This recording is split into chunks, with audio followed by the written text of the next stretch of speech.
I'm Peter McColgan. I'm a teacher, and I've been reading here, I think, for the past 40 years.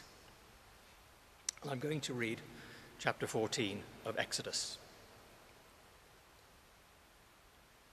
And the Lord spake unto Moses, saying, Speak unto the children of Israel, that they turn and encamp before Pihahiroth, between Migdol and the sea, over against Baal-zephon. Before it shall ye encamp by the sea. For Pharaoh will say of the children of Israel, They are entangled in the land. The wilderness has shut them in. And I will harden Pharaoh's heart, that he shall follow after them. And I will be honored upon Pharaoh and upon all his host, that the Egyptians may know that I am the Lord. And they did so. And it was told the king of Egypt that the people fled.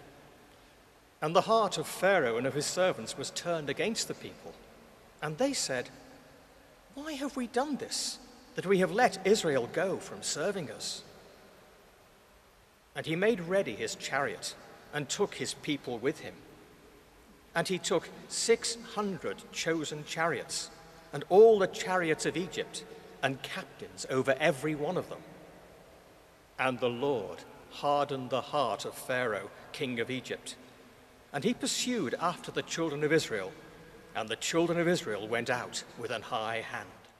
But the Egyptians pursued after them, all the horses and chariots of Pharaoh, and his horsemen and his army, and overtook them encamping by the sea, before Pihahiroth, before Baal-zephon. And when Pharaoh drew nigh, the children of Israel lifted up their eyes, and behold, the Egyptians marched after them, and they were sore afraid, and the children of Israel cried out unto the Lord.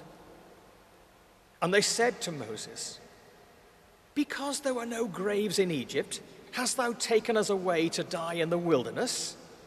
Wherefore hast thou dealt thus with us, to carry us forth out of Egypt? Is not this the word that we did tell thee in Egypt, saying, Let us alone, that we may serve the Egyptians? For it had been better for us to serve the Egyptians than that we should die in the wilderness. And Moses said to the people, Fear ye not. Stand still and see the salvation of the Lord, which he will show to you today. For the Egyptians whom you have seen today, you shall see them again no more forever. And the Lord shall fight for you, and ye shall hold your peace. And the Lord said unto Moses, Wherefore criest thou unto me? Speak unto the children of Israel, that they go forward. But lift thou up thy rod, and stretch out thine hand over the sea, and divide it.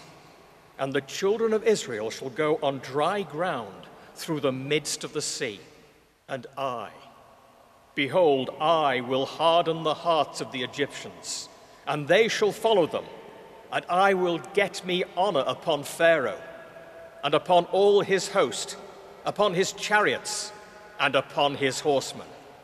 And the Egyptians shall know that I am the Lord, when I have gotten me honor upon Pharaoh, upon his chariots, and upon his horsemen. And the angel of God, which went before the camp of Israel, removed, and went behind them. And the pillar of the cloud went from before their face, and stood behind them. And it came between the camp of the Egyptians and the camp of Israel.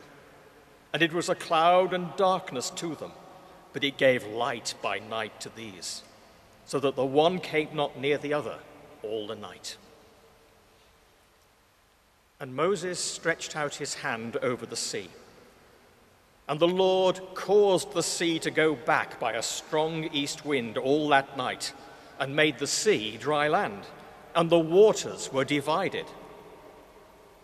And the children of Israel went into the midst of the sea upon the dry ground, and the waters were a wall to them on their right hand and on their left. And the Egyptians pursued, and went in after them to the midst of the sea, even all Pharaoh's horses, his chariots, and his horsemen.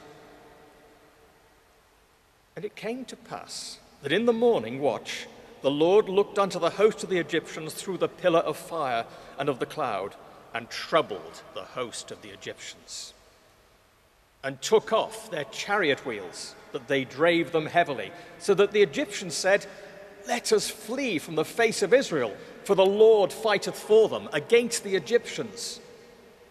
And the Lord said to Moses, Stretch out thine hand over the sea, that the waters may come again upon the Egyptians, upon their chariots, and upon their horsemen. And Moses stretched forth his hand over the sea, and the sea returned to his strength when the morning appeared. And the Egyptians fled against it, and the Lord overthrew the Egyptians in the midst of the sea. And the waters returned and covered the chariots and the horsemen and all the host of Pharaoh that came into the sea after them. There remained not so much as one of them. But the children of Israel walked upon dry land in the midst of the sea, and the waters were a wall unto them on their right hand and on their left. Thus the Lord saved Israel that day out of the hand of the Egyptians, and Israel saw the Egyptians dead upon the seashore. And Israel saw that great work which the Lord did upon the Egyptians, and the people feared the Lord and believed the Lord and his servant Moses.